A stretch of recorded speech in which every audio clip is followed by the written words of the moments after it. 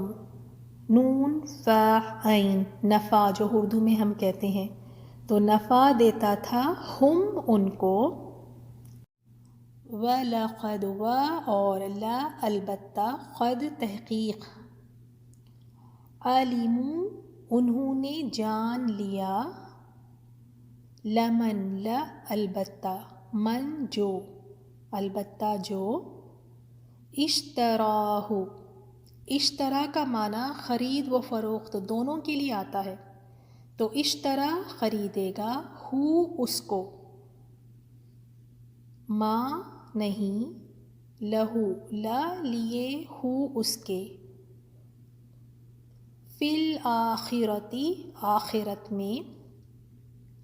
من خلاق، من سے خلاق حصے کو کہتے ہیں یا پورشن، تو حصہ، وَلَبِئْسَ و اور لا البتہ، بئس کتنا برا ہے، اور البتہ کتنا برا ہے، ما جو، شرو انہوں نے بیچ ڈالا، بھی بھی ساتھ، ہی اس کے، انفسہم، انفسہم نفسوں کو، ہم اپنے، لو کاش، کانو ہوتے وہ، یعلمون وہ علم رکھتے۔ تو الحمدللہ ایک ہی آیت تھی لیکن کافی لمبی آیت ہے، تو اس میں بس ہم نے ایک قاعدہ سیکھا ہے، تو اس کو ضرور یاد رکھیں، واحد، تثنیہ اور جمع، سنگولر، ڈیول اینڈ جو پلورل ہوتا ہے اس کی مثال لکھ لیں، ملک، ملکین اور ملائکہ۔ اور ایک بھی ہم نے رول سیکھا جیسے یقولا وہ دونوں کہتے، منہما ان دونوں سے، لاسٹ میں ہم نے دیکھا ہے الف آیا ہے، منہما، اور باقی کے الفاظ تو بہت ہی آسان ہیں، تو انشاءاللہ اچھی طرح سے آپ کو اس کو ریوائز کیجیے گا، اللہ تعالیٰ آپ سب کے لیے آسانیاں فرمائیں۔ اس کی تفسیر ہم سن لیتے ہیں تاکہ ہمیں یہ آیات کو سمجھنا اور ہی آسان ہو جائے، جب ہم لفظ پر لفظ ترجمہ کر رہے ہیں اگر اس کا ایکسپلینیشن بھی سمجھ جائیں تو یہ آیات ہمارے ذہن میں اچھی طرح سے پھر بیٹھ جائیں گی، اچھی طرح ہمیں یہ آیات سمجھ آ جائیں گی۔ جزاک اللہ خیرا۔ تفسیر آیت 102، اور اس چیز کے پیچھے لگ گئے جسے شیاطین حضرت سلیمان علیہ السلام کی حکومت میں پڑھتے تھے۔ سلیمان نے تو کفر نہ کیا تھا بلکہ یہ کفر شیطانوں کا تھا، وہ لوگوں کو جادو سکھایا کرتے تھے۔ اب یہاں یہودیوں کے بارے میں بتایا گیا،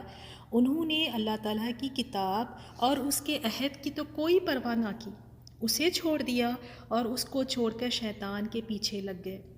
اور نہ کہ یعنی شیطان کے پیچھے لگے اور ساتھ ساتھ میں جادو کا عمل بھی سیکھنے لگے اور جادو کا عمل کرتے رہے، اور یہ بھی دعویٰ کر دیا نعوذ باللہ کہ سلیمان علیہ السلام پیغمبر نہیں ہیں، یہ ایک جادوگر تھے، اور جادو کے زور سے ہی وہ اپنی حکومت کرتے رہے، کیونکہ اللہ تعالیٰ نے سلیمان علیہ السلام کو جو معجزات دیے تھے، وہ پرندوں کی بولیوں کو سمجھتے تھے، جن کو ان کے قابو میں کر دیا تھا، ہوائیں ان کے مسخر تھی، تو یہ کہتے تھے کہ یہ سارا کچھ سلیمان علیہ السلام جادو کے زور پر کرتے ہیں، یعنی جادو کی وجہ سے انہیں یہ اقتدار ملا ہے، یہ حکومت اسی سے کرتے ہیں، کیونکہ اس وقت پر حضرت سلیمان علیہ السلام کے زمانے میں جادوگری کا سلسلہ بہت زیادہ عام ہو گیا تھا۔ پھر اللہ تعالیٰ نے فرمایا، اور بابل میں ہاروت ماروت 2 فرشتوں پر جو اتارا گیا تھا۔ اب یہ جو قصہ ہے اس کے بارے میں زیادہ ڈیٹیل نہیں آئی ہے 2 فرشتوں کے بارے میں، دوسری بہت زیادہ اسرائیلی روایتیں ملتی ہیں، لیکن ہمارے لیے اتنا ہی کافی ہے، ہمیں ایمان لانا ہے کہ اللہ تعالیٰ نے ان 2 فرشتوں پر جادو کا جو علم تھا وہ نازل فرمایا تھا، اور فرشتوں کا نام جو ہے ہاروت و ماروت۔ وہ دونوں بھی کسی شخص کو اس وقت تک نہیں سکھاتے تھے جب تک یہ نہ کہہ دیں کہ ہم تو ایک آزمائش ہیں، اور یہ فرشتے ان کو سکھاتے تھے جادو کا علم، اور یہ کہہ کے سکھاتے تھے کہ یہ جو جادو ہے یہ ایک آزمائش ہے، کیونکہ جادو کفر ہے، اور اللہ تعالیٰ کا یہ فرشتوں کے اوپر جادو کا علم نازل کرنا، اس کا ایک مقصد یہ معلوم ہوتا ہے کہ وہ لوگوں کو بتائیں، کیونکہ لوگوں میں کیا وہاں پہ ایک سوچ ہو گئی تھی کہ انبیاء اکرام جو معجزات دکھاتے ہیں وہ جادو ہے۔ تو اللہ تعالیٰ یہاں پہ دکھانا چاہ رہے ہیں ان کو کہ جادو جو ہے نا وہ معجزات سے مختلف ہے۔ اس سے پتہ چل جائے گا کہ جو انبیاء اکرام کے پاس ہے وہ معجزات ہے اور اصل جادو کیا ہوتا ہے۔ لیکن یہ فرشتے سکھانے سے پہلے کہہ دیتے تھے کہ ہم تو ایک آزمائش ہیں۔ اب اس کی مثال آپ دیکھیں کہ اگر ایک کوئی ٹیچر ہے یا کوئی عالم ہے، وہ اپنے شاگرد کو دوسرے اور جو باطل عقیدے ہے یا باطل مذہب ہے ان کے بارے میں اپنے شاگرد کو سمجھاتا ہے کہ دیکھو یہ اس طرح کے عقیدے ہیں، یعنی یہ غلط عقیدے ہیں، ان کی پیروی نہیں کرنا، جیسے بت پرستی ہو گئی یا مزاروں پر جانا، اس طرح وہ اپنے شاگرد کو سمجھا رہا ہے اور یہ بھی بتا رہا ہے کہ یہ غلط طریقے ہیں۔ اب وہ شاگرد یہ باتیں سننے کے بعد ان سے پرہیز کرنے کے بجائے وہ جا کر اسی عقیدے میں اگر پڑ جاتا ہے، اسی عقیدے کو فالو کرنے لگتا ہے، تو اس میں استاد کی تو کوئی غلطی نہیں ہے، اس کا استاد کا تو کوئی قصور نہیں ہے۔ تو یا فرشتے کہتے تھے کہ یہ اصل جادو تو یہ ہے، انبیاء کرام جو کرتے ہیں، سلیمان علیہ السلام کے پاس جو ہے وہ معجزات ہیں، جادو تو یہ ہے، لیکن یہ کرنا نہیں، یہ کفر ہے۔ لیکن اس کے باوجود بھی وہ اس کو سیکھتے تھے۔ تو فرمایا کہ جب تک یہ نہ کہہ دیں کہ ہم تو ایک آزمائش ہے، تو کفر نہ کر، پھر لوگ ان سے وہ سیکھتے جس سے خاوند وہ بیوی میں جدائی ڈال دے۔ اور وہ ایسا جادو تھا کہ میاں بیوی میں جدائی ڈال دیتا، اور یہ بڑے یعنی شوق سے اس چیز کو سیکھتے، اور اس دور میں جادو تو بڑا ہی زیادہ عام تھا۔ تو ان کا مقصد یہ ہوتا تھا کہ ہنستے بستے گھروں کو اجاڑ دینا، میاں بیوی کے درمیان نفرت کی دیوار کھڑی کر دینا۔ پھر اللہ تعالیٰ نے فرمایا دراصل وہ بغیر اللہ کی مرضی کے کسی کو کوئی نقصان نہیں پہنچا سکتے۔ اگر یہ جادو بھی ہے تو جادو بھی اس وقت تک کسی انسان کو نقصان نہیں پہنچا سکتا جب تک اللہ تعالیٰ کی مشیت اور اس کا اذن نہ ہو۔ جب تک اللہ کی اس میں مشیت نہ ہو تو جادو بھی کسی کو نقصان نہیں پہنچا سکتا۔ یہ لوگ وہ سیکھتے ہیں جو انہیں نقصان پہنچائے اور نہ نفع پہنچا سکے۔ نقصان اور نفع تو اللہ تعالیٰ کے ہاتھ میں۔ جادو بھی اسی طرح کسی پر اسی طرح اثر نہیں کرتا جب تک اللہ کی مشیت نہ ہو، اور وہ بالیقین جانتے ہیں کہ اس کے لینے والے کا آخرت میں کوئی حصہ نہیں، کیونکہ جادو جو ہے کفر ہے، اور وہ بدترین چیز ہے جس کے بدلے وہ اپنے آپ کو فروخت کر رہے ہیں۔ لو کانوا یعلمون، کاش کہ یہ جانتے ہوتے۔ اب آپ دیکھیں اس آیت کو، اگر ہم دیکھیں اس کے بعد دیکھیں اس امت میں بھی کتنی جہالت ہے، حالانکہ جادو کو کفر کہا گیا ہے۔ ایون یہاں تک کہ جادو اگر کسی نے کرا دیا تو اس کا علاج جادو سے بھی نہیں کروا سکتے، جادو کا علاج جادو سے کرانا حرام ہے، یہ کفر ہے۔ اور آج چھوٹے چھوٹے مسئلوں میں آپ دیکھیں کہ کس طرح جادوگروں کے پاس جاتے ہیں۔ میں آپ کو کچھ پوائنٹس بتاتی ہوں جس سے ایک جادوگر کی پہچان ہوتی ہے۔ جب علاج کرانے کے لیے آپ جاتے ہیں، روحانی علاج کرانے کے لیے، تو جو مسنون طریقہ ہے وہ قرآن پڑھ کر دم کرتے ہیں یا اس طرح، لیکن جو جادوگر کی پہچان ہے نا، جب اس کے پاس علاج کرانے جاتے ہیں تو وہ ماں کا نام پوچھتے ہیں۔ ماں کا نام پوچھیں تو آپ سمجھ جائیں کہ یہ جادوگر ہے۔ اور اسی طرح وہ علاج کے دوران نا کوئی خاص چیزیں مانگتے ہیں، جیسے ان کی پرسنل کوئی بلانگنگس ہونا، کوئی ان کا دوپٹہ ہے یا ان کی کوئی چادر ہے یا چپل ہے یا جو کچھ بھی جس میں اس انسان کا پسینہ لگا ہو، تو کوئی خاص چیز مانگتے ہیں۔ اور پھر اس کے بعد کبھی یہ بھی ہوتا ہے کہ کوئی ایک جانور مانگتے ہیں اور کہتے ہیں کہ فلاں جگہ پر لے جا کر اس جانور کو پھینک دے یا دفن کر دیں، تو کوئی خاص جانور کی بھی ڈیمانڈ کرتے ہیں، یعنی ایک کالی بلی ہے یا پتہ نہیں اس طرح والا کبوتر یا جو کچھ بھی ہے، خاص وہ جانور کی ایک ڈیمانڈ کرتے ہیں۔ اور یہ بھی ہے جادوگر کی پہچان میں کہ وہ علاج کے دوران کچھ ایسی لائنیں لگاتے ہیں، کوئی ایسے حروف لکھتے ہیں جو سمجھ میں نہیں آتی، تو یہ بھی سمجھ جائیں کہ یہ جادوگر ہے اور یہ جادو سے علاج کر رہے ہیں۔ اور پھر آپ دیکھیں اس طرح سے بھی کوئی نا خانے بناتے ہیں، اسکوائرس بناتے ہیں، اس کے اندر کچھ نمبر لکھتے ہیں، کچھ حروف لکھے ہوتے ہیں وہ اسکوائرس میں، وہ خانوں میں، تو یہ بھی ایک جادوگر کی پہچان ہے کہ یہ جادو سے علاج کر رہے ہیں۔ اور یہ بھی علاج کے دوران جادوگر کہتے ہیں کہ آپ کو کچھ دنوں کے لیے الگ تھلگ رہنا ہے لوگوں سے میل جھول نہ کریں، یا پھر یہ بھی کہتے ہیں کہ 40 دن تک غسل نہ کریں یا پانی کو ہاتھ نہ لگائیں یا اندھیرے کمرے میں بیٹھیں، یا پھر کوئی چیز منگا کر کہتے ہیں کہ فلاں جگہ لے جا کر اس کو دفن کر دو۔ تو یہ چیزیں آپ کسی میں بھی دیکھیں تو آپ سمجھ جائیں کہ یہ جادوگر ہے اور جادو کے ذریعے یہ علاج کر رہا ہے۔ اور اللہ کا شکر و احسان ہے کہ اللہ نے قرآن میں شفا رکھی ہے۔ اگر کسی پر جادو ہوا ہے تو سورۃ البقرہ پڑھیں، آیت الکرسی صبح اور شام پڑھیں، قل اعوذ برب الفلق، ناس اور اخلاص پڑھ کر دم کریں، اسی طرح باوضو رہیں، اور بسم اللہ الذی لا یضر مع اسمہ شیء فی الارض ولا فی السماء وہو السمیع العلیم، صبح شام کے اذکار میں اس کو پڑھیں، اور عصر کے بعد اعوذ بکلمات اللہ التامات من شر ما خلق۔ تو یہ جو ہمیں قرآنی آیات اور جو دعائیں مسنون دعائیں سکھائی گئی ہیں، اس سے بھی علاج ہم کر سکتے ہیں، یہ مسنون طریقہ ہے۔ اور دوسرا یہ بھی آپ صلی اللہ علیہ وسلم نے فرمایا کہ جو صبح جو ہے نا 7 اجوا کھجور جو کھا لے تو اس دن اس پر جادو کوئی اثر نہیں کرتا۔ تو اجوا کھجور بھی یہ ہے کہ جادو سے حفاظت فرماتا ہے۔ اور بیری کے پتوں کا بھی بہت اچھا زبردست علاج ہے۔ بیری کے پتے لے کر اسے سل بٹے پر یا کوئی پتھر سے لے کر اس کو کوٹ لیں اور اس پر سورۃ الفاتحہ، فلق، ناس، اخلاص، آیت الکرسی پڑھ کر دم کریں، کچھ تھوڑا سا پانی پی لیں اور باقی پانی سے غسل کر لیں۔ تو اگر واقعی جادو سے بچنا ہے تو صبح شام کے اذکار اور قرآن سے اپنی حفاظت انسان کریں۔ جزاک اللہ خیرا۔ السلام علیکم ورحمۃ اللہ وبرکاتہ۔